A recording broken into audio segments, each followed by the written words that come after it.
Baik Bapak, kita lanjutkan lagi video selanjutnya, yaitu cara menambahkan aktivitas pada setiap topik ya. Ini disebutnya topik, namun kita bisa merubah judulnya. Kita ini kan sedang ada dalam mode edit ya. Ketika kita misalkan ingin dikunci, tinggal kita off kan. Nah, jadi tampilannya seperti ini. Namun ini ada sedikit kesalahan, kita bisa merubah. Jadi keterangan harap ini kita bisa masukkan di bawah ini di bawah file RPS. Untuk bisa mengeditnya, kita klik edit di sini, on kan dulu. Nah, ini kita bisa hapus ya. Kita edit keterangan yang ada di pendahuluan, misalkan edit setting. Nah, kita hapus aja ini nih, hapus. Jangan lupa ininya, display-nya kita jangan di checklist, lalu save and turn to course. Nah, tidak ada kan? Nah, kita akan mengisi deskripsi di bawah ini. Yang tadi harap kita akan isi di bawah ini. Edit setting, kita masukkan harap untuk membaca rencana RPS di atas misalkan. Kita save and return to course. Oh, tidak muncul ya, karena ininya mungkin tidak dicek. Ininya jangan lupa ya untuk di checklist, lalu save lagi. Nah, sudah muncul ya keterangannya. Nah, pada pertemuan pertama ini kita akan memasukkan absensi misalkan. Kita akan membuat aktivitas presensi. Kita add aktivitas lagi dengan cara add an activity, lalu pilih attendance ya, kita add. Nah, jadi kita attendance-nya bisa kita rubah dengan daftar absensi misalkan. Nanti mahasiswa melihatnya judulnya daftar absensi. Misalkan kita kasih keterangan jangan lupa untuk mengisi absen. Kita display description, save and return to course.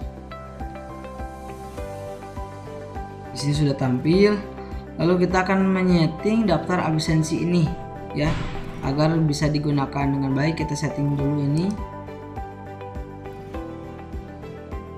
Nah, di sini ada menu section, add session, report, export, status set, dan temporary user. Agar absensi ini bisa digunakan, kita add session. Nah, di sini digunakan untuk semua siswa. Misalkan kita akan melakukan pertemuan pertama di tanggal 5, hari Senin, tanggal 5, dari jam 8:20 misalnya sampai jam 10:20 misalkan. Nah, di sini Ibu Bapak langsung saja setelah set waktunya kapan sampai selesainya kapan kuliah tersebut, kita atau misalkan ini sampai jam 23:55 misalkan. Karena ini kan kita daring ya, bukan pembelajaran kuliah secara tatap muka, jadi daring, kita bisa kasih waktu absensinya 1 hari full gitu. Nah, lalu setelah itu di sini Ibu langsung masuk ke student recording.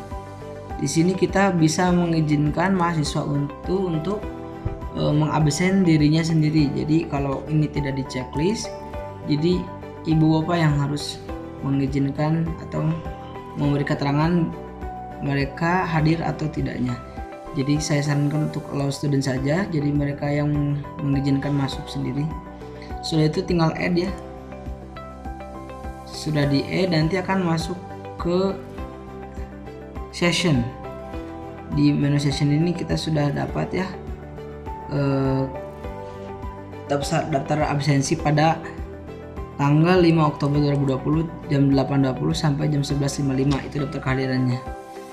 Nah, kita bisa lihat ini tag attendance. Nah, di tag attendance ini kita bisa melihat mahasiswa siapa saja yang nanti akan hadir gitu ya. Nanti kalau mahasiswanya mengisi absensi, ibu nanti mahasiswa tinggal pilih ini PLA ya.